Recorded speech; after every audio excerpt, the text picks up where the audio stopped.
स्वामी नमो नमः।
बाबा स्वामी नमो नमः।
बाबा स्वामी नमो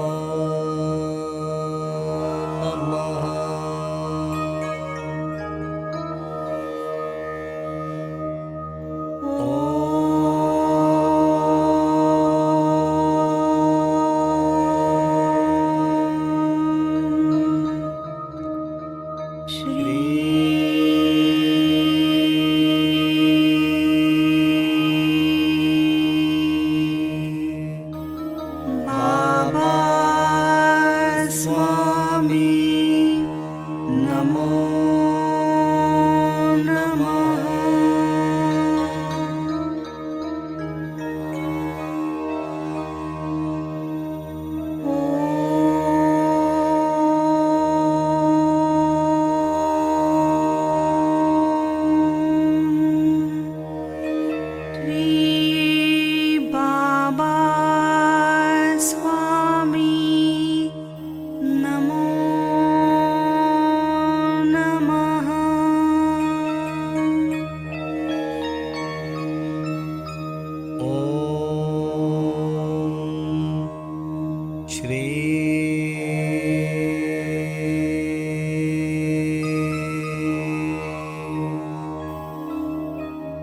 बाबा स्वामी नमो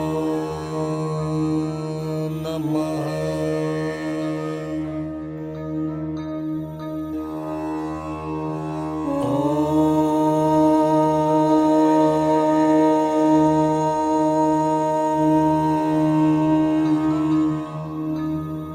श्री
नमो नमः।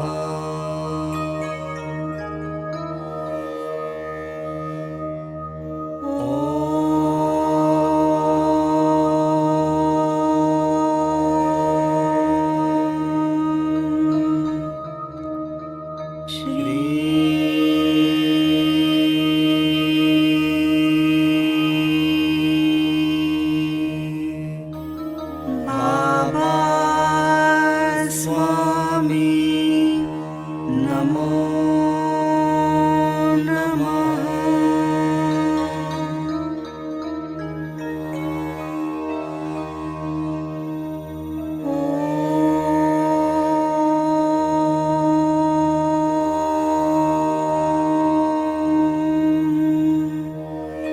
श्री बाबा स्वामी नमो नमः।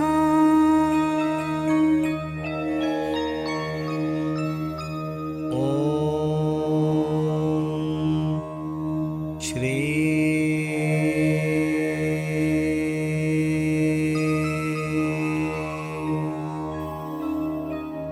बाबा स्वामी नमो नमः।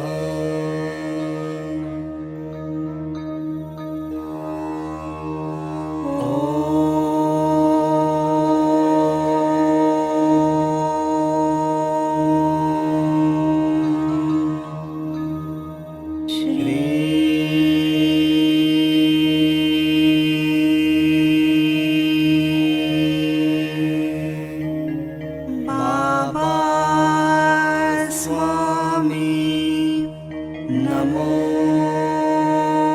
नमः।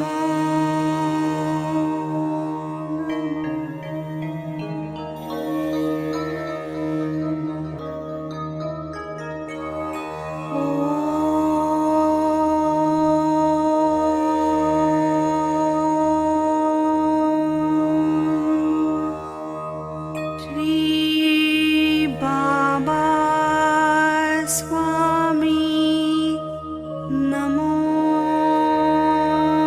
नमः।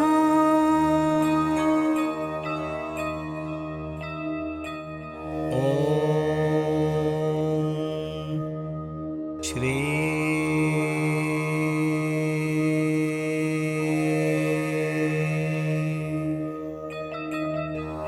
बाबा स्वामी नमो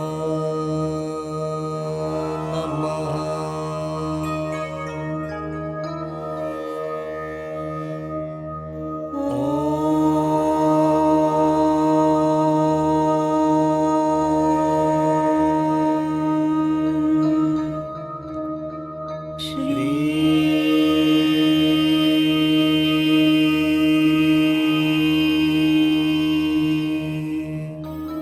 बाबा स्वामी नमो नमः।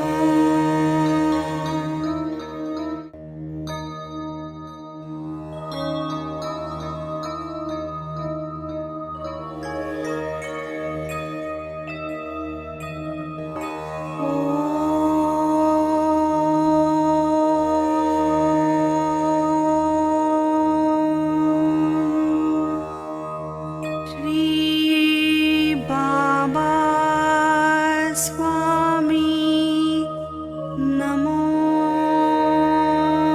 नमः।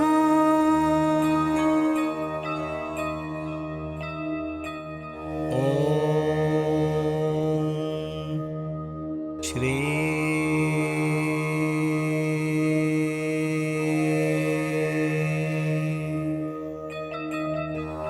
बाबा स्वामी नमो नमः।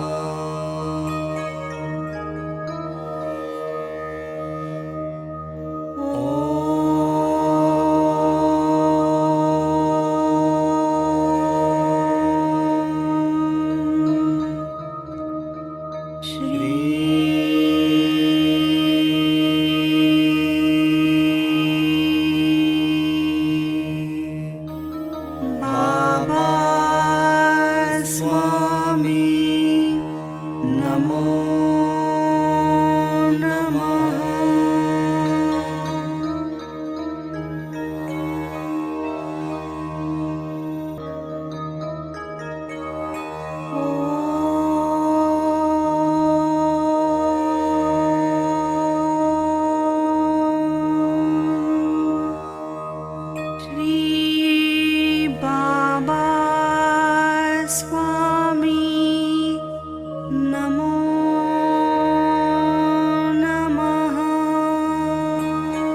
श्री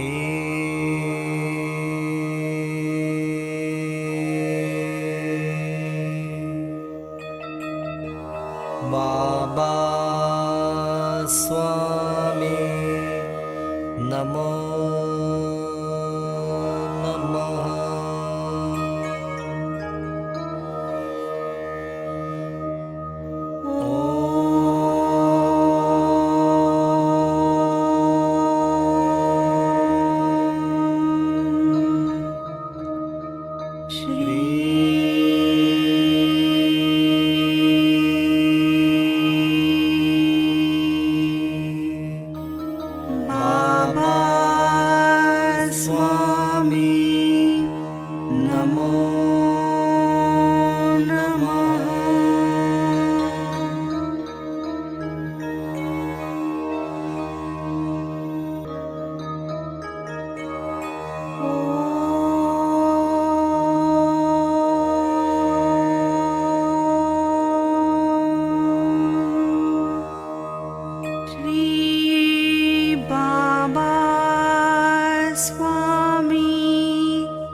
गुरुर्ब्रह्मा गुरुर्विष्णु गुरुर्देवो महेश्वरा गुरुर्साक्षात् परब्रह्म तस्मै श्री गुरुवे नमः।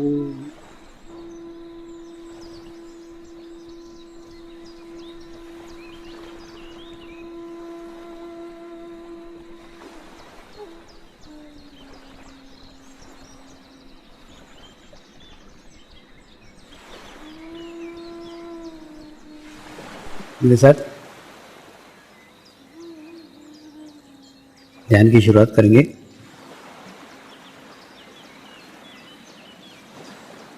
मैं एक पवित्र आत्मा हूँ। मैं एक शुद्ध आत्मा हूँ। मैं एक पवित्र आत्मा हूँ। मैं एक शुद्ध आत्मा हूँ। मैं एक पवित्र आत्मा हूँ। मैं एक शुद्ध आत्मा हूँ। गुरु मंत्र का उच्चारण करेंगे। ओम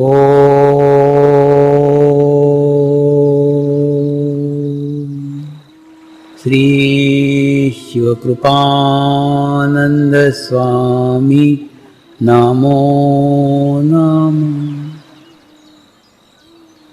ओम श्री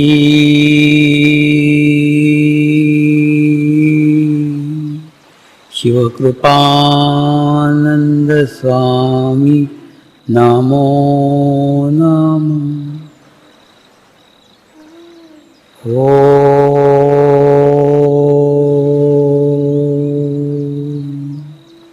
श्री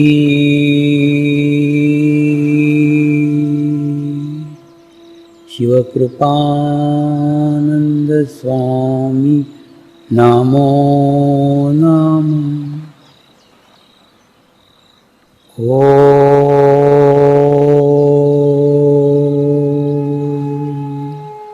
श्री शिवकृपानंद स्वामी नमो नमः। ओम श्री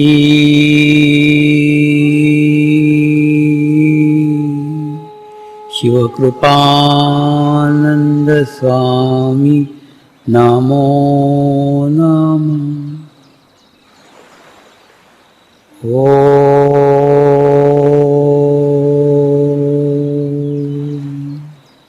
श्री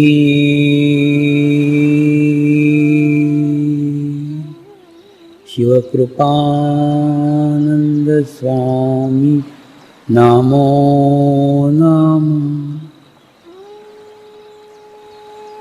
ओम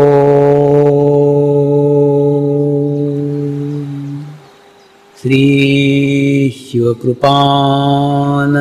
स्वामी नमो नमः। ओम श्री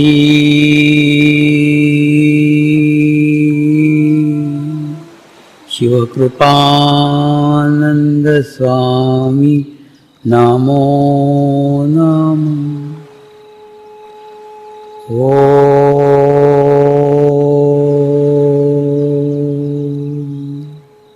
श्री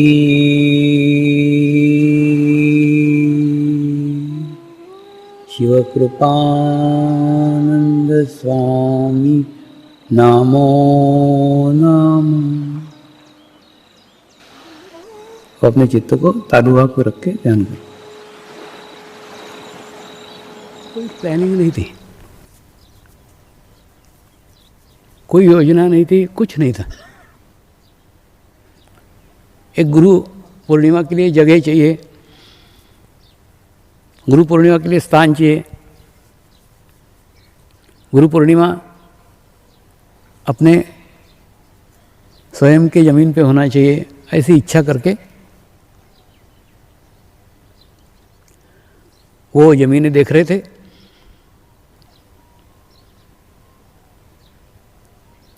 और गुरु शक्तियाँ का प्लानिंग अलग रहता है। वो अपनी इच्छा से ज़मीन देख रही थी, लेकिन वो इतनी परेशानी क्यों हुई, इतनी तकलीफ़ें क्यों हुई, इतनी ज़मीन ढूंढना क्यों पड़ी, उसका कारण मुझे गहन ध्यान अनुष्ठान में मालूम पड़ा। इस गहन ध्यान अनुष्ठान में गुरु शक्तियों ने स्वयं ने इच्छा की कि वो कच्छ समर्पण आश्रम में स्थित होना चाहती।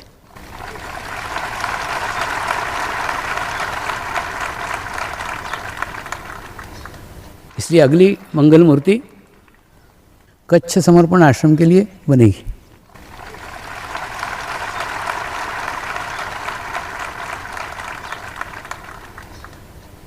गहन ध्यान अनुष्ठान में इस बार ये महसूस हुआ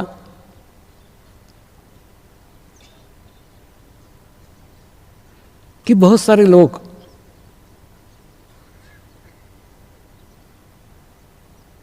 बहुत से चेहरे ध्यान में जुड़े हुए हैं, लेकिन हमको उसकी जानकारी नहीं है, हमको उसका पता नहीं है।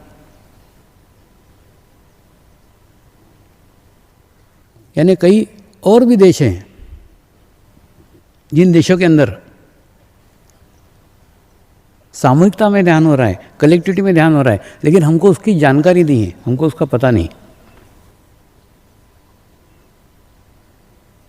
एक बहुत बड़ी सामूहिकता, एक बहुत बड़ी कलेक्टिविटी इस गहन ध्यान अनुष्ठान के अंदर अनुभव हुई। जो लोग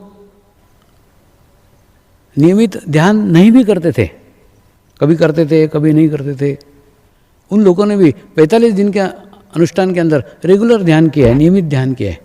उसके कारण एक बहुत बड़ी सामूहिक शक्ति, एक बहुत बड़ी कलेक्टिविटी इस 45 दिनों के अंदर अनुभव की गई। साधकों को जब करीब से जानने का अवसर इस गहन ध्यान अनुष्ठान में मिला, तो जाना कि साधकों के मोक्ष के रास्ते में एक बाधा, एक रोड़ा खड़ा है। वो रोड़ा है बैर भाव। जैसे मैंने पहले भी कहा था, ऋण, हत्या और बैर, ये तीन जो बातें हैं ये आपके मोक्ष की स्थिति के बीच में बाधक हैं। तो हत्या करने वाले तो साधक नहीं है अपने, तो हत्या का प्रश्न नहीं है, लेकिन एक तो ऋण का है, ऋण भी तुम्हारे मार्ग के अंदर बाधक है। दूसरा बैर भाव। देखिए, कभी कोई घटना हो जाती है, गुस्सा आ जाता है, आप कुछ बोल देते हो, वो कुछ बोल देता है, मैटर खत्म हो गया, बात खत्म हो गई, तो कुछ नहीं। लेकिन अगर उसके बाद में आप उसका बुरा सोचने लग जाते हो, अगर आप सोचते हो कि उसका कुछ तो भी बुरा हो, ये बैर भाव का शुरुआत है। ये बहुत खतरनाक है, बहुत बुरा है, क्योंकि आप जब बुरा सोच रहे हैं तो जाने अनजाने में दो बातें घटित हो रही हैं। एक तो बुरा सोचने वाले सामूहिक सकारात्मक शक्तियों से अलग हो जाते हैं, यानी सामूहिकता छूटेगी, सेंटर छूटेगा, धीरे धीरे साधक छूटेंगे, ध्यान छूटेगा, धीरे धीरे छूटते जाएंगे, क्योंकि तुमने बैर भाव पाल लिया, बुरा सोचना चालू कर दिया, यानी अच्छाइयों की तरफ से तुम दूर दूर होते चले गए। और दूसरा, कई बुरी आत्माएं हैं जो ऐसे माध्यमों को ही चाहती है। आपके मन में किसी के भी प्रति बैर भाव आ गया तो वो आपको माध्यम बनाएगी, एकदम निश्चित है। दूसरा, बैर भाव बनाने के बाद वो आपको माध्यम बनाती है, और माध्यम बनाने के बाद में आपके हाथ से बुरे काम करवाते चली जाएगी, जो आपने कभी जिंदगी में नहीं किए, जीवन में कभी नहीं किए, वो काम आप सब करते चले जाओगे, क्योंकि आपकी सोचने की शक्ति समाप्त हो जाती है। और इसकी शुरुआत है, रात गई बात गई, किसी के प्रति झगड़ा हुआ, खत्म हो गया, रात के साथ उसको भूल जाओ। देखो, गुस्सा आना स्वाभाविक है, मनुष्य का शरीर है, उसका रिएक्शन कुछ ना कुछ आ सकता है। सामने वाला गुस्से में, आपने उसकी तरफ देखा, हो सकता है आपके अंदर भी गुस्सा है, वो तत्कालीन होना चाहिए, उसको खूब लंबा मत खींचो, क्योंकि सतत गुस्सा करते बैर भाव आ जाता है, और बैर भाव आ गया, बाद में बैर भाव पालने वाली आत्माएं वातावरण में रहती है, और ये आत्माएं आप शरीर के माध्यमों को खोजते रहती है, और उसके बाद में वो आपका उपयोग करती है। तो आप आपका ही एनालिसिस करो। और ये बैर भाव है साधकों में, इसलिए बता रहा हूँ। देखो, मैंने बताया ना, गहन ध्यान अनुष्ठान में बहुत पास से जाके एकदम छोटी से छोटी चीज़ भी समझ में आती, ऐसी भी चीज़ ऐसे रोज़ नहीं समझ में आएगी, लेकिन उस समय में समझ में आएगी, और ये बहुत बड़े स्तर के ऊपर है। आप ना एकांत में बैठो, कभी थोड़ा समय अपने अकेले के लिए दो, और उसके बाद में थोड़ा सोच करके देखो कि आपके मन में किसी के प्रति बुरा भाव है क्या, आपके मन में किसी के प्रति गुस्सा है, ठीक है, वो कोई बड़ी बात नहीं, हो सकता है गुस्सा रह सकता है। बैर भाव है क्या, गुस्सा इतना ज़्यादा है क्या? देखो, बैर भाव और गुस्से में एकदम पतली सी रेशा है। गुस्सा आना मतलब तत्कालीन, हो सकता है 4 गालियाँ आपने उसको दी, लेकिन बैर भाव मतलब आप उसका बुरा चाहने लग गए। अब आपका सोचो ना, आप उसका बुरा चाहने लग गए क्या? आप उसका बुरा हो ऐसा सोचने लग गए क्या? अगर ऐसा सोचने लग गए तो फिर आपके मन में बैर भाव आ गया, और बैर भाव आ गया तो धीरे धीरे आप सामूहिकता से टूट जाओगे, कलेक्टिविटी से दूर हो जाओगे, और कलेक्टिविटी से दूर होने के बाद में ये बुरी आत्माएं तुमको माध्यम बनाएगी, तो तुमको माध्यम बना करके तुम्हारा यूज़ करेगी, तुम्हारा उपयोग करेगी। ये जो मृत आत्माएं आती है, ये सब पथभ्रष्ट योगी हैं। इन्होंने इनके जीवन काल में अच्छा रास्ता पकड़ा था, लेकिन फिर वही बैर भाव पकड़ने के कारण बुरे आत्माओं के माध्यम बन गए, और उन्होंने इनका इस्तेमाल किया और अच्छे रास्ते से भटक गए। इनको सब नॉलेज है, सब ज्ञान है, मोक्ष का ज्ञान संपूर्ण प्राप्त कर लेते हो, वो पढ़ने के बाद में फिर ध्यान नहीं करते, मेडिटेशन नहीं करते। तो आज महाशिवरात्रि के दिन आप आपका एनालिसिस करो, आपके मन में किसी के प्रति ऐसा भाव है कि उसका बुरा हो, क्योंकि ये बुरा भाव सोचना यही एक, क्या बोलते हैं ना, डाउनफॉल की निशानी है, क्योंकि आप अच्छाइयों की तरफ से हटते चले जा रहे हो और बुराई आपका इस्तेमाल करने वाली है। और दूसरा, ये बैर भाव के कारण फिर मोक्ष नहीं मिलेगा, क्योंकि इस जन्म में तुम उसका बुरा करोगे, फिर अगला जन्म में वो तुम्हारा करेगा, क्योंकि इसको भोगना ही पड़ेगा। इस बार तुमने किया, अगली बार वो करेगा। तो ये न समाप्त होने वाला जंग तुम शुरू कर रहे हो। तो ऐसा अगर बैर भाव साधकों के अंदर है, वो उसको तत्काल छोड़ो, और दूसरा, कोशिश करो कि वो खुद ही होकर मिट जाए।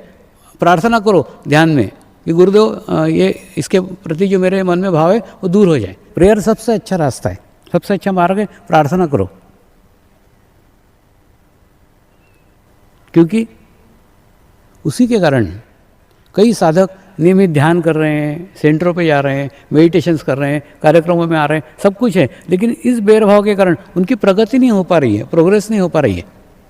ये सब जो आ रहा हो उसको मैं कुछ प्लस में नहीं गिनता, इसलिए नहीं गिनता क्योंकि वो बेरभाव के कारण ये तो बाद में तुम्हारा धीरे धीरे छूट जाएगा। तो ये सब नहीं छूटे, अगर ऐसा चाहते हो तो बेरभाव छोड़ दो। बेरभाव और समर्पण ध्यान दोनों एक साथ कभी नहीं रह सकते, क्योंकि अगर उसको पकड़ लिया तो ये तुम्हारा छूटने ही वाला है। उस भाव को आप आपका एनालिसिस करो और आपका निर्णय करो, निर्णय आपका है। ये गहन ध्यान अनुष्ठान के अंदर ये सब जानने का, पहचानने का और भीतर से महसूस करने का अवसर मिला। और एक बहुत बड़ी सामूहिकता में, बहुत बड़ी कलेक्टिविटी में जो हमने सब ने मिलकर ध्यान किया, मेडिटेशंस किया,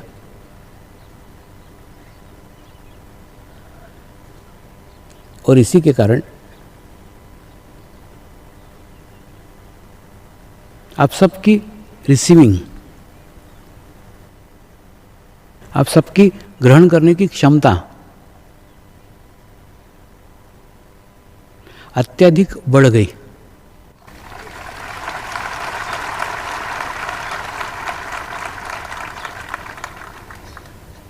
और उस अत्यधिक बढ़ी हुई स्थिति के कारण ही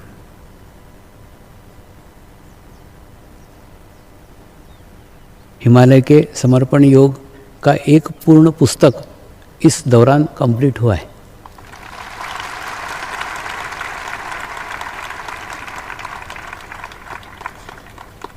आपको अंदाजा नहीं है कि आपकी सामूहिकता के कारण, आपकी शुद्ध इच्छा के कारण,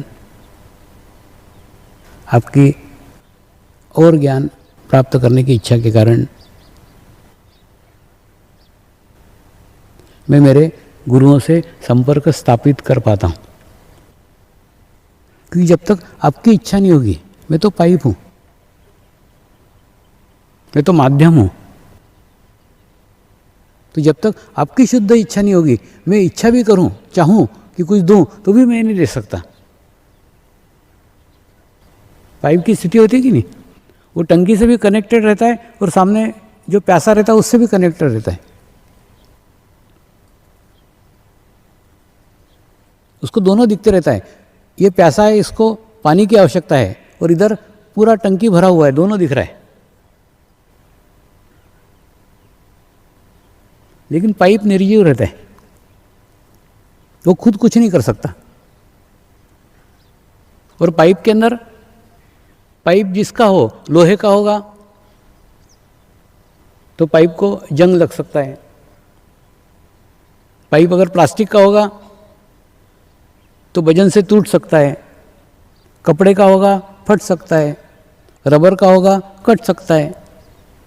यानी प्लास्टिक के पाइप का जो भौतिक स्वरूप होगा, उस भौतिक स्वरूप के दोष तो उस माध्यम में होंगे ही, उस पाइप में होंगे ही। ठीक उसी प्रकार से जहाँ देह धारण किया तो देह के दोष भी शरीर के साथ आएंगे ही, लेकिन हमको हमारा ध्यान उस पाइप के ऊपर नहीं रखने का है। वो पाइप प्लास्टिक का है कि लोहे का है, ये नहीं देखने का है। हमको ये देखने का है उस प्लास्टिक में से जो चैतन्य बह रहा है, उस पाइप में से जो चैतन्य बह रहा है, उस प्रवाह के ऊपर हमारा पूरा एकाग्रता होनी चाहिए, पूरा ध्यान होना चाहिए। अगर ऐसा रखने में हम अगर सफल हुए तो क्या होगा, तो हमारी गुणग्राहकता बढ़ जाएगी, हमारी रिसीविंग बढ़ जाएगी और हम खींचेंगे, और हम जितना खींचेंगे वो तो माध्यम है। आपका चित्त अगर माध्यम पे रहा तो आप खींच नहीं सकते, आप देखते बैठोगे ये लोहे का है क्या प्लास्टिक का है क्या रबर का है क्या कागज का है। लेकिन आपका चित्त उस पानी के ऊपर गया और अगर आप खींचने की इच्छा करोगे, करके खींचोगे तो एकदम चैतन्य का प्रवाह उसमें से बहेगा। ठीक उसी प्रकार से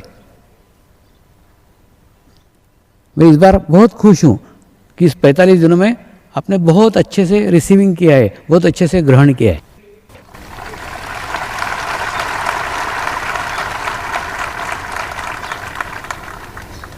देखो जो बुरा लिखता है ना, जो खोट दिखती है वो भी मैं बताता हूँ। मैं चाहता हूँ कि आप एकदम निर्मल रहो, पवित्र रहो, शुद्ध रहो, आप में कोई भी दाग नहीं रहे। इसलिए छोटी से छोटी बात भी आपकी बताता हूँ कि यहाँ गलती हो रही है, यहाँ भूल हो रही है, इसको सुधारो।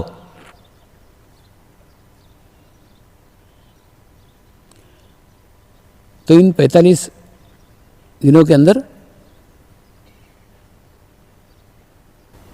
एक नए और पुस्तक का निर्माण हुआ है।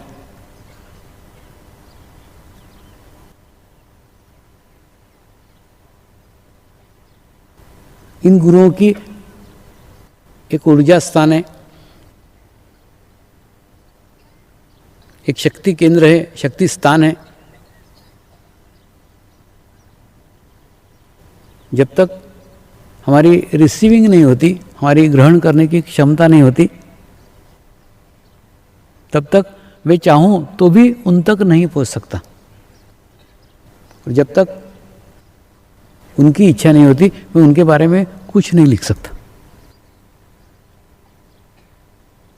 और जो आता था वो एकदम अनायास आता था। सुबह 3:30 बजे से जो शुरू हो जाते थे 6 साढ़े 6 तक चलते रहता था, 3 घंटे तक एकदम प्रवाह में बहते रहता था।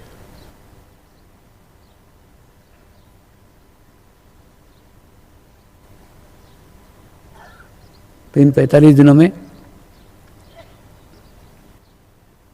मैं भी मेरे गुरुओं का सानिध्य प्राप्त करके आया हूँ। आपके अच्छे रिसीविंग के कारण फिर से मुझे हिमालय की यात्रा करने का सौभाग्य प्राप्त हुआ है। हमारी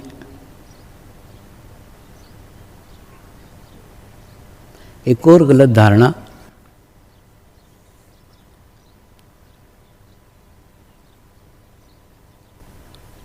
कि आध्यात्मिक प्रगति करने के लिए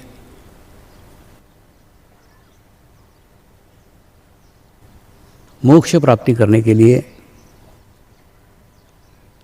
मोक्ष की स्थिति प्राप्त करने के लिए जंगल में जाना आवश्यक है, हिमालय में जाना आवश्यक है, संसार त्यागना आवश्यक है, परिवार छोड़ना आवश्यक है, ब्रह्मचारी होना आवश्यक है, सन्यासी होना आवश्यक है। ये हमारी मान्यता है, हमारी धारणा है।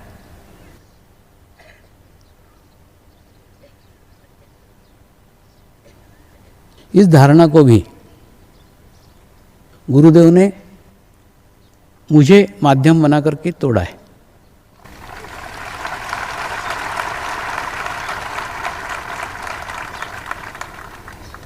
आप देखो, एक तीर से 2-2 शिकार, 3-3 शिकार उन्होंने किए। उनका कहना है ईश्वरीय अनुभूति मैं जन सामान्य तक पहुंचाना चाहता हूं। वो किसी भी धर्म का हो, किसी भी जाति का हो, किसी भी लिंग का हो, किसी भी देश का।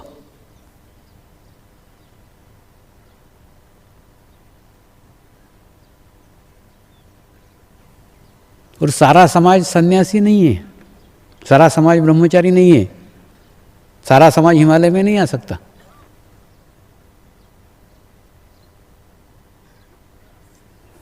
आप आपके घर में रहकर, आप आपके परिवार में रहकर, आप आपके समाज में रहकर, आप सामान्य मनुष्य रहकर भी आध्यात्मिक प्रगति कर सकते हो, प्रोग्रेस कर सकते हो।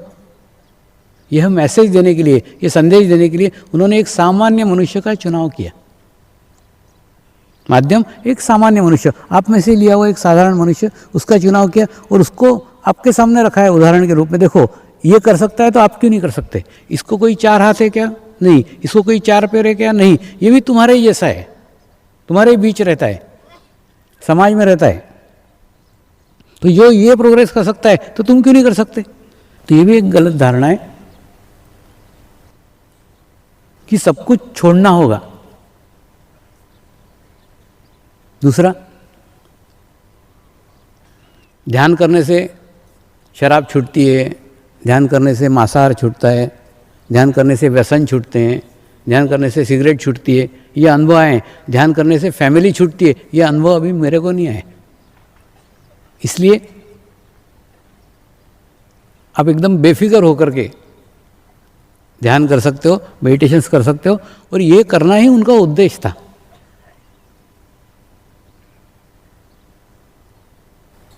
एक और गलत धारणाएं समाज में थी।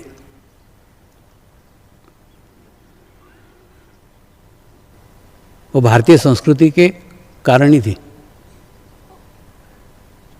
भारतीय संस्कृति पुरुष प्रधान संस्कृति है, यानी पहले से पुरुष को प्रधानता है।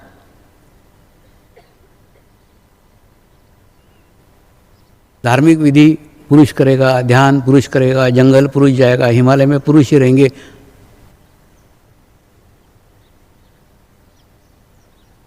इतने 15 साल में मेरे को हिमालय में एक भी स्त्री नहीं मिली। मैंने वहां पे भी उन्होंने उनका प्रभुत्व बना के रखा है। दूसरा, ऐसा ओरा बना के रखा है कि कोई स्त्री उसमें जा ही नहीं सकती। और गुरुदेव की इच्छा थी कि ये ईश्वरीय अनुभूति प्रत्येक मनुष्य मात्र तक पहुंचे। और ऐसा अगर लिंग भेद करा तो आधा मनुष्य तो छूट ही जाएगा, आधी मनुष्य जाति छूट जाएगी, क्योंकि आधी तो स्त्रियां हैं।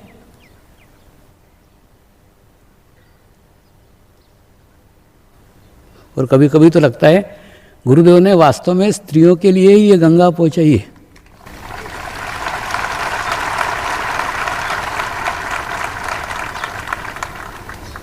आप सोचो ना, 365 दिन के अंदर कोई ऐसा दिन नहीं जिस दिन आप ध्यान नहीं कर सकते। आपको 365 दिन सुविधाएं हैं करने की। ये सुविधा आपको किसी धार्मिक विधि में नहीं मिलेगी।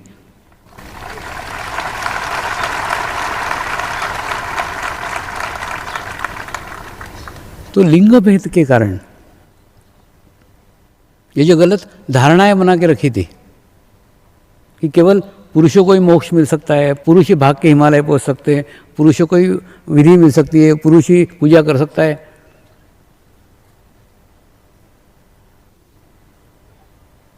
स्त्रियों को इसका अवसर नहीं है। ये गलत धारणाएं भी तोड़ने के लिए उन्होंने वो ईश्वरीय अनुभूति प्रत्येक को कराई है, स्त्रियों को भी कराई है, पुरुषों को भी कराई है, और सबको एक जैसी होती है। इसका अर्थ है मोक्ष पाने के बीच में स्त्री या पुरुष ये भेद नहीं है। जो गलत मान्यताएं, जो गलत धारणाएं, ये बहुत सारी बातें उनके एक मैसेज से, एक संदेश से उन्होंने दी है। ये अर्धनारी नटेश्वर जो शिवजी का स्वरूप बताया गया है, वास्तव में ये प्रतीकात्मक है। प्रतीकात्मक है यानी ये आत्मा का प्रतीक है। कोई भी पुरुष संपूर्ण पुरुष नहीं होता, उसमें स्त्री होती है, और कोई भी स्त्री संपूर्ण स्त्री नहीं होती, उसमें पुरुष होता ही है। और आत्मा में स्त्री और पुरुष ऐसा कोई भेदभाव नहीं है। आत्मा आत्मा है, ना वो पुरुष का है ना स्त्री का है। थोड़ा क्या हुआ है कि यह जो संस्कृति में था, जो समाज में था, वही ध्यान रख करके उन्होंने भी ध्यान साधना की, मेडिटेशंस किया, और उसके बाद में एक स्थिति है। वो स्थिति तक जब वो पहुंचने के बाद में लगा, अरे ये तो हम गलत कर रहे थे, ये तो हमारी गलत धारणा थी। एक स्तर के ऊपर जाने के बाद में फिर स्त्री और पुरुष ये भेद ही समाप्त हो जाता है। लेकिन वो बताने के लिए वो नीचे नहीं आ सकते ना, वो वहां पे स्थित हो गए। तो उन्होंने उनकी गलती सुधारने के लिए, जो उनको लगा था कि ये गलत था, ईश्वरीय अनुभूति का मैसेज, ये संदेश जन सामान्य तक पहुंचाया है। तो महाशिवरात्रि के दिन अब साक्षात शिव और पार्वती स्वयं बनो, यही गुरुदेव की इच्छा है।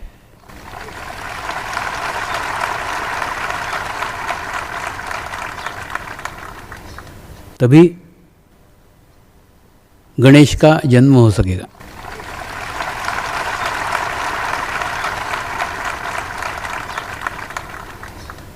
पूरे साल भर में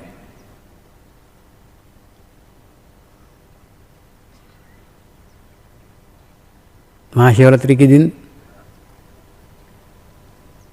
अपनी भागदौड़ वाली जिंदगी से ब्रेक लगा करके,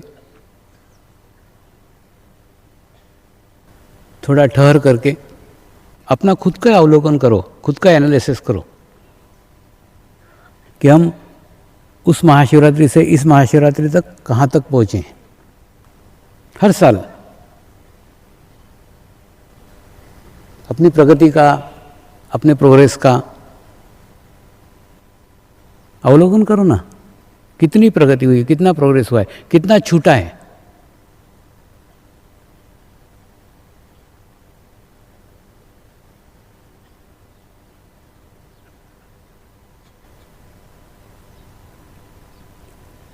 और थोड़ा समय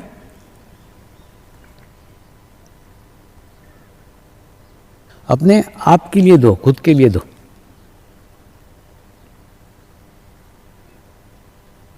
क्योंकि जब आप आपके लिए समय देंगे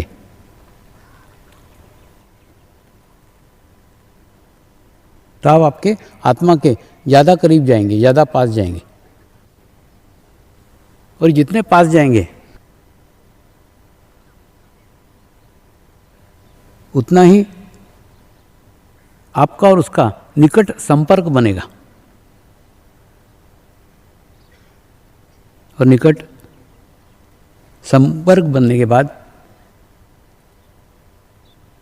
धीरे धीरे आप महसूस करोगे कि वो आपको संदेश दे रहा है, वो आपको मैसेज दे रहा है, वो आपको गाइड कर रहा है, आपका मार्गदर्शक बन रहा है।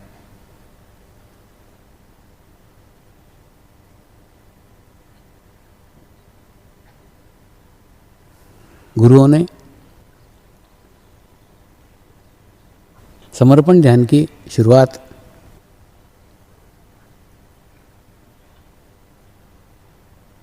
इस उद्देश्य से भी की कि वो एक कल्याणकारी विश्व बनाना चाहते हैं।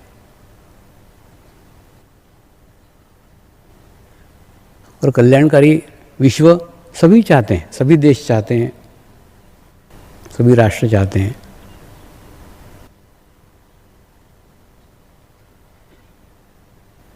और प्रत्येक ने उसके लिए अपनी अपनी व्यवस्था दी हुई है, अपने अपने कानून दिए हुए हैं, अपने अपने नियम दिए हुए हैं।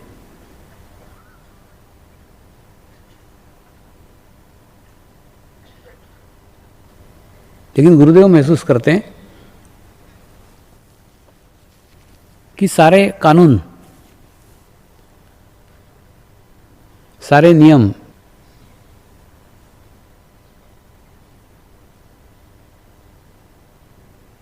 मनुष्य ने बनाए हुए,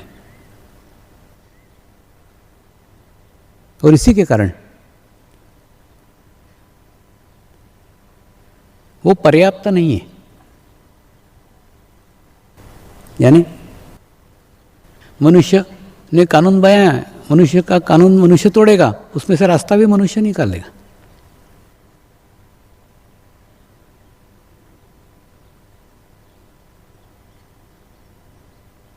तो एक अच्छे कल्याणकारी समाज के लिए केवल कानून पर्याप्त नहीं है, क्योंकि कानून बाहरी है, नियम बाहरी है, व्यवस्थाएं बाहरी है। कुछ तो ये भीतरी होने की आवश्यकता है, आंतरिक चेंज होने की आवश्यकता है, आंतरिक बदलाव होने की आवश्यकता है। आंतरिक बंधन होने की आवश्यकता है। उसको अंदर से ज्ञान हो जाए कि ये सही और ये गलत है, तो कानून तोड़ेगा ही नहीं, और तोड़ेगा नहीं तो फिर रास्ता निकालने का प्रश्न ही नहीं आता।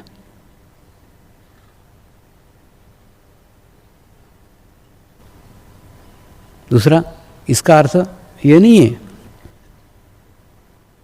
कि सभी साधक एकदम दूध के धुले हुए हैं, सभी साधक एकदम कानून का पालन करते हैं, सभी साधक नियमों का पालन करते हैं।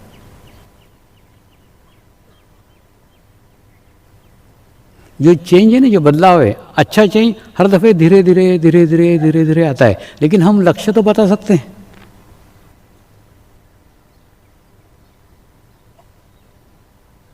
इसलिए मैं भी सब बातों पे ध्यान नहीं देता, मैं ज़्यादा ध्यान देता हूँ आप ध्यान करो ध्यान करो ध्यान करो, क्योंकि ध्यान करके जहाँ आपकी आत्मा आपकी गुरु हो गई, फिर क्या अच्छा है और क्या बुरा है इसका ज्ञान आपको आपके भीतर से होना चालू हो जाएगा। फिर बाहर से बताने की, समझाने की कुछ भी आवश्यकता नहीं रहेगी। समर्पण ध्यान को भी 10 साल हो गए।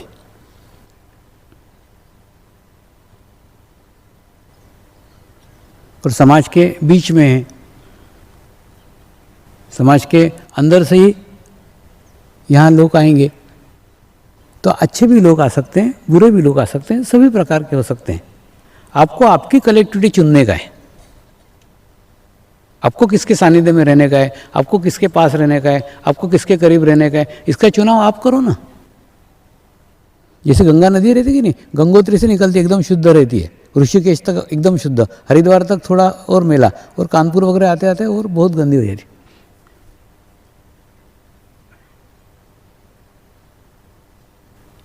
तो गंगा नदी तो एक ही है, जैसी वहाँ थी वैसे यहाँ है, समान एक जैसी है। प्रदूषण तो स्थान का है, जगह का है। ठीक इसी प्रकार से हो सकता है कहीं पे अच्छे साधक है, कहीं खराब साधक है, सब प्रकार के हो सकते हैं, एकदम शुद्ध नहीं होंगे, लेकिन आप आपका चुनाव करो। तो गंगा नदी में आपको कहाँ डुबकी लगाने की है वो आप देखो ना, शुद्ध पानी में जाके लगाओ, ऋषिकेश में लगाओ।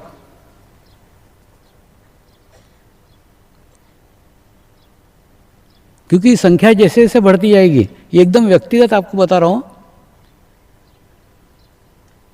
संख्या जैसे जैसे बढ़ती जाएगी वैसे जैसे समाज में लोग हैं वैसे सब लोग इसमें भी आएंगे। उनको भी शुद्ध होने में, उनको भी पवित्र होने में समय लगता है ना। इसलिए आप उनके तरफ उनको सुधारने का कोशिश मत करो, उनके दोष ढूंढने का कोशिश मत करो, उनको संतुलित करने का कोशिश मत करो, उनको बैलेंस करने का कोशिश मत करो। तुम अपने आप को संतुलित करो, अपने आप को बैलेंस करो।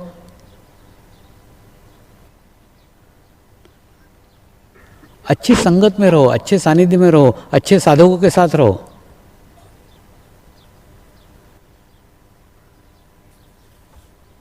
जैसे बचपन में मैं कुश्ती लड़ता था ना, तो मेरे से बड़े पहलवान से कुश्ती लड़ता था, वो मेरे को पटक पटक के मारता था, तो उसका क्या फ़ायदा होता था, मेरी ताकत बढ़ती थी।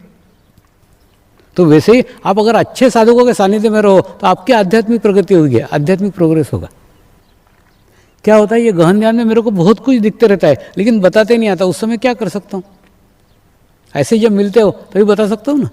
तो इसलिए तुम किसके साथ में रह रहे हो, किसके सानिध्य में रह रहे हो, किसके पास में रह रहे हो, इसका चुनाव तुम खुद करते हो। तो अच्छी संगत ढूंढो, अच्छे साधक ढूंढो, अच्छे कलेक्टिविटी में रहो। तो अगर अच्छे साधकों के साथ रहोगे, अच्छे कलेक्टिविटी में रहोगे, तो तुम्हारी आध्यात्मिक प्रोग्रेस होगी। तो अपनी संगत तो अपने को ढूंढना है ना।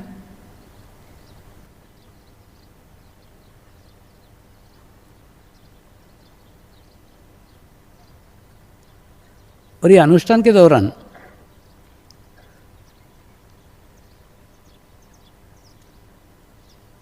कई लोगों को बहुत सुंदर सुंदर अनुभूतियाँ हुई है, बहुत अच्छी अच्छी अनुभूतियाँ हुई। उसको लिख के रखो ना, क्या हुआ है, एक अच्छी सामूहिकता थी, अच्छी कलेक्टिविटी थी। सिर्फ भारत में ही नहीं, विश्व भर में 45 दिन के अंदर सब साधक ध्यान कर रहे थे, सब मेडिटेशन कर रहे थे, जो नहीं करते थे वो भी कर रहे थे। तो एक बहुत बड़ी सामूहिकता थी, बहुत बड़ी कलेक्टिविटी थी। और होता क्या, सतत 45 डेज बहुत हो जाते हैं, करते करते करते करते करते करते बाद में सबकी बहुत अच्छी स्थिति हो गई। तो लोगों को बहुत अच्छी अच्छी अनुभूतियां हुई हैं। उन अनुभूतियों को लिख करके रखो, उससे क्या फायदा होगा। देखो, स्थितियां एक जैसी नहीं रहती, कभी अच्छी स्थिति रहती है, कभी अच्छी अनुभूति रहती है, कभी अच्छी नहीं रहती, कभी अपन डिस्टर्ब रहते हैं।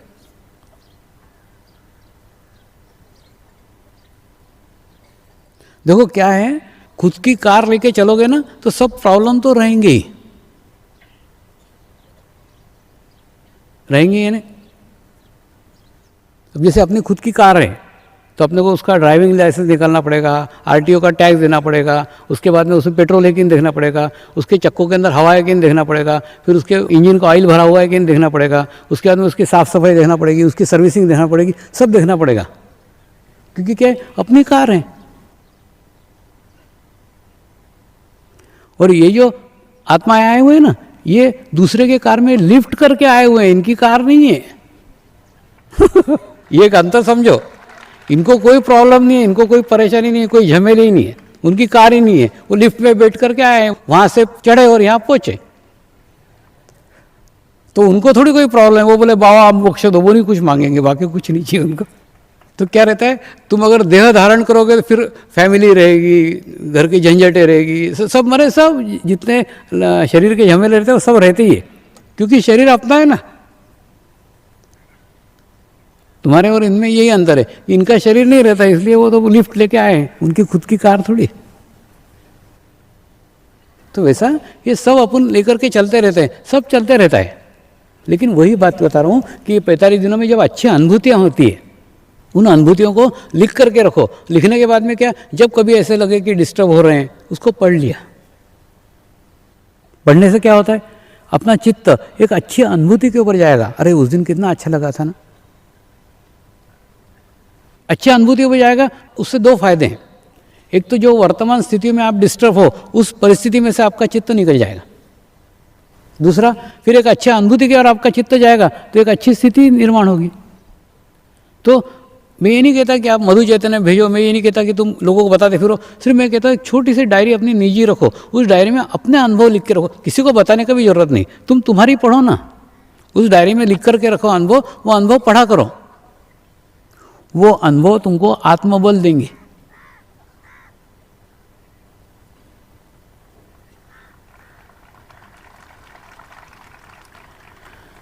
देखो क्या होता है, जब अपन कोई अच्छा कार्य करते हैं कि नहीं, तो कार्य करने के बाद में अपने को लगता है कि कोई नहीं देख रहा है या किसी को हम नहीं दिखा रहे हैं, हम चुपचाप कर रहे हैं, फिर भी अपना आत्मा देखते रहता है, आत्मा उसका निरीक्षण करते रहता है। तो होता क्या है, उससे आत्मा प्रसन्न होता है। और जब बार बार आप अच्छा कार्य करोगे, जैसे गुरु कार्य कही, गुरु कार्य अपन किसी को दिखाने के लिए नहीं करते, किसी को बताने के लिए नहीं करते, अपना ईगो बढ़े इसलिए भी नहीं करते, सिर्फ इसलिए करते हैं कि आपको अच्छा लगता है। तो आपको अच्छा लगता है मतलब किसको, आपके आत्मा को अच्छा लगता है। जब गुरु कार्य करने से आपके आत्मा को अच्छा लगता है, एक बार किया, 2 बार किया, 3 बार किया, 4 बार किया, क्या होगा, आत्मा उससे प्रसन्न होगी। सदैव याद रखना, आत्मा हो या शरीर, आप जब प्रसन्न रहोगे, जब खुश रहोगे, तभी आपकी प्रगति होगी, तभी आपकी प्रोग्रेस है। तो गुरु कार्य करते करते करते करते आप आत्मा को खूब दिनों तक प्रसन्न रखते हो, खुश रखते हो, तो प्रसन्न रख के क्या होता है, वो सशक्त होती है, वो मजबूत होती है। और मजबूत होने के बाद में धीरे धीरे धीरे धीरे वो प्रगति करती है, वो प्रोग्रेस करती है, और वो इतनी प्रगति करती है बाद में वो आपको गाइडेंस करेगी, वो आपको मार्गदर्शन करेगी, फिर आप ही के गुरु हो जाओगे। तो ये अपने समर्पण ध्यान का उद्देश्य है कि आप आपके गुरु हो जाओ।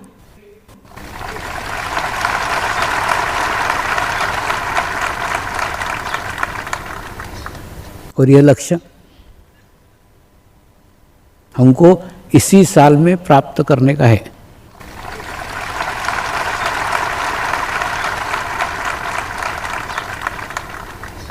दूसरा, एक प्रकार है वो आपको बताता हूँ। अगली महाशिवरात्रि को हम यहाँ मिलेंगे, तब जो 45 दिन का अनुष्ठान होगा ना, उस अनुष्ठान के अंदर सचमुच आप मर गए हो ऐसा सोचो ना। जैसे अनुष्ठान चालू हो गया, एकदम आज मैं मर गया, और मरने के बाद में समझ लो लड़का पढ़ाई नहीं कर रहा है, तो भी आत्मा क्या कर सकता है, देखेगा, ऐसा देखेगा, नहीं कर रहा क्या, कुछ नहीं बोलने का उसको। तो ऐसा 45 दिन तक किसी को भी कुछ भी मत बोलो, आप मर गए ऐसा सोच लो ना, तो मर गए आदमी किससे एकदम डिटैच हो जाता है। कुछ भी सामने हो रहा है, कुछ भी शरीर से नहीं बोलने का, गुस्सा नहीं करने का, कुछ भी नहीं करने का। कोई कुछ बोला तो अपने को थोड़ी बोल रहा है वो, तो ऐसे 45 दिन रह करके देखो, अगले अनुष्ठान के लिए प्रयोग करके देखो, एकदम आप पहुंच जाओगे।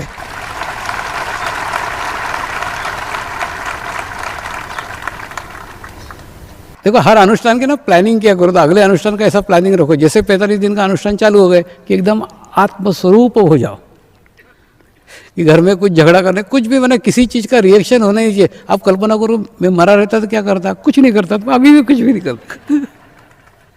और ऐसा सब जने एक साथ करेंगे तो उसका रिजल्ट बहुत अच्छा आएगा।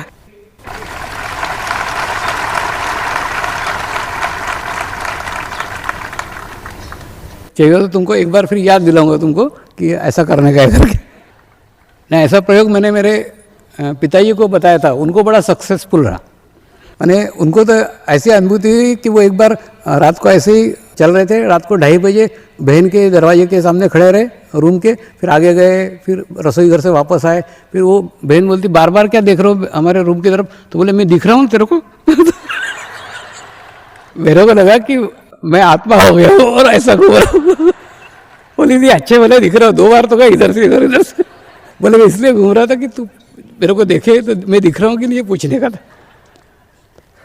तो वैसे 45 दिन प्रयोग करके देखो इस बार, अगला जो अनुष्ठान होगा कि नहीं। और सचमुच ये प्रयोग जब सामूहिकता में करेंगे ना, कलेक्टिविटी में करेंगे, उसके रिजल्ट एकदम अच्छे आते हैं। तो कच्छ की मूर्ति एकदम फैंटास्टिक बनेगी।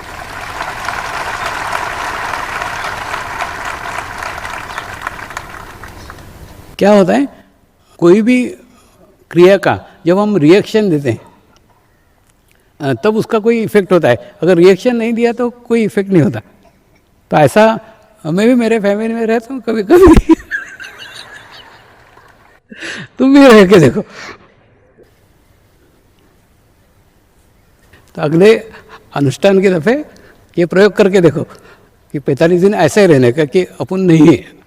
तो ऐसा अगर करोगे ना, तो अगली महाशिवरात्रि तक सचमुच आप वो स्थिति तक पहुंच जाओगे, क्योंकि अपना लक्ष्य है अपने को इसी साल में वो स्थिति प्राप्त करने का है, आत्मस्वरूप की स्थिति प्राप्त करने का। क्योंकि वो स्थिति प्राप्त हो जाने के बाद में ये सारे समस्याओं का ही निदान है, सारी प्रॉब्लम। हम अपने आप को महत्व देते हैं, इम्पोर्टेंस देते हैं, इसीलिए अगर वो इम्पोर्टेंस देना छोड़ दे तो फिर कुछ नहीं होगा।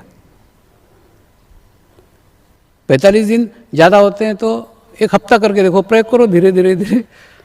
और दूसरा क्या है, जब 45 दिन इसलिए बताया कि उसमें ना एक सामूहिकता रहेगी, कलेक्टिविटी रहेगी, और कलेक्टिविटी में सब लोग ऐसा महसूस करेंगे तो एक अच्छा अनुभव होगा। और जो अच्छे अनुभव आते हैं वो आयुष्य के अंदर लिख के रखो, और जब भी तुमको कभी डिस्टर्बेंस हो, कभी कुछ हो, उसको पढ़ लिया करो। एक अपनी निजी डायरी बनाओ, उस डायरी में सब जने ऐसे अपने अपने एक्सपीरियंस लिखो, अपने अपने अनुभव लिखो। तो आज के महाशिवरात्रि पे 3 संयोग बहुत अच्छे बने थे। एक तो अपना जागृति वर्ष था,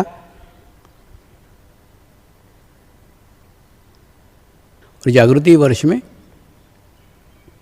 गहन ध्यान अनुष्ठान का समापन था और महाशिवरात्रि का पर्व था। जैसे एखादा मनुष्य रहता है कि नहीं, खूब गहरी नींद में सोया हुआ रहता है, तो उसको एखादा आवाज़ लगाया तो नहीं उठता, वो 2-3 बार आवाज़ देना पड़ती। उसी प्रकार से परमात्मा को लगा होगा कि ये ज़्यादा गहरी नींद में सो रहे हैं, इनको 3 संयोग ऐसे तैयार करो, एकत्र करो और फिर उनको जगाओ तो जागेंगे। इसीलिए शायद आज का दिन उन्होंने निश्चित किया था कि आज 3 संयोग बने, और 3 संयोगों का आप सभी लोग लाभ लो, ये मेरी शुद्ध इच्छा है।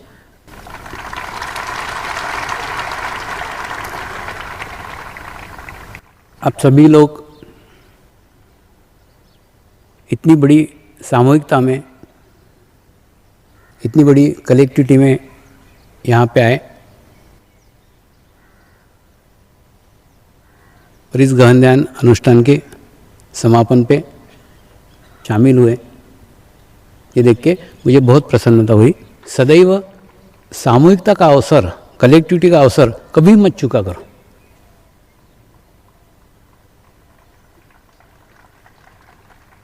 क्योंकि क्या होता है, जैसे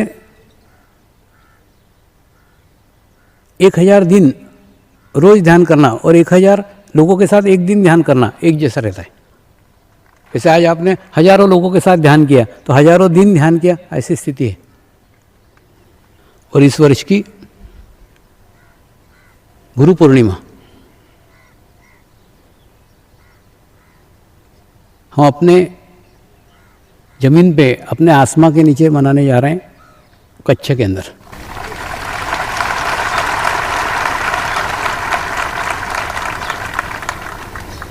आप सभी आमंत्रित हैं, सभी आ सकते हैं।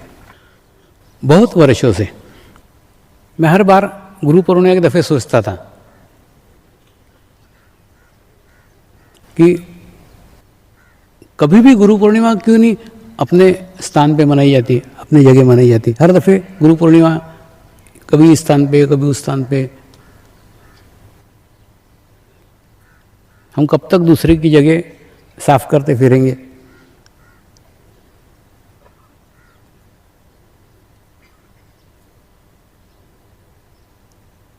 लेकिन गुरु ने भी स्थान निश्चित करके रखा था, जगह निश्चित करके रखी थी। और ये सब मेरा पूर्ण विश्वास है, जैसे जैसे साधुओं की आध्यात्मिक स्थिति अच्छी होती जाती है, ये सब स्थान बाहर आते चले जाते हैं।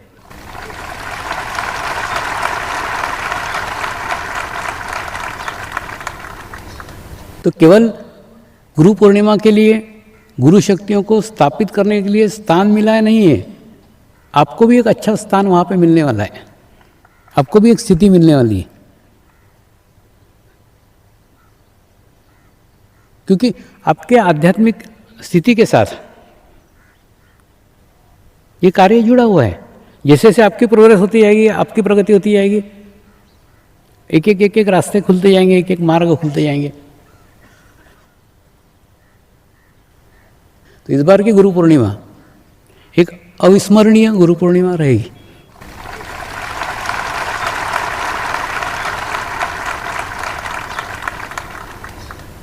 ये गहन ध्यान अनुष्ठान इस बार सब युवा वर्ग ने संभाला ये कामकाज। 45 दिन का पूरा अनुष्ठान का काम उन्होंने संभाला है और बहुत अच्छे से किया है।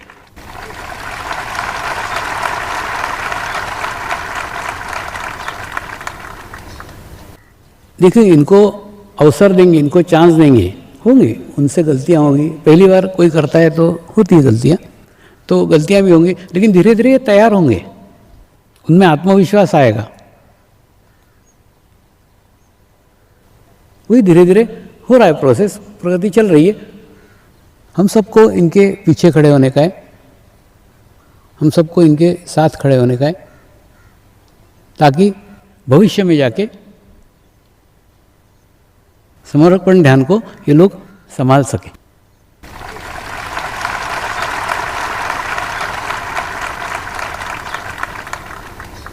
तो आप सभी गुरु पूर्णिमा में कच्छ में आमंत्रित हैं। नमस्कार।